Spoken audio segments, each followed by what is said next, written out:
Inilusan ng Police Regional Office Central Visayas o PRO7 ang Regional Tactical Drone Squad sa kanilang flag raising ceremony sa Camp Sergio Osmeña Sr., Cebu City ngayong araw ng Lunes, Abril 14, 2025. Ang paglulunsad na ito ay para palawakin ang surveillance capacity ng mga Central Visayas Police.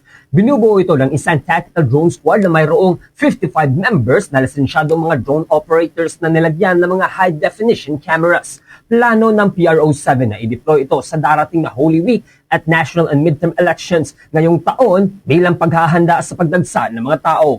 Ayon kang Police Brigadier General Rodrigo Maranan, ang Regional Director sa PRO7, bahagi ito ng modernisasyon ng kapulisan sa rehiyon. Dagdag pa nito na nag-iisip din sila na pagbibigay ng mga bawat police office station ng isang operational drone na maaring gamitin para sa surveillance monitoring at police operations. Maaari rin umanong itong gamitin sa mga police simulation exercises tulad na lang ng mga hostage operations. Bukod pa rito, magsisimula ang paglalagay ng mga drones sa mga daungan at mga tourist spots sa panahon ng Semana Santa. Train yung ating mga tao for last month because nakita natin there is really a need for this kind of unit because during the inventory and accounting of our resources, nakita natin na may mga available drones talaga na binili ng LGU at ng ating mga partner agencies and of course dito sa inventory natin dito sa Pilipinas. Gusto natin na ma-maximize yung use niya. That's why I came up with this kind of unit na dapat properly and formally train yung ating mga tao. In the coming days, in the coming weeks,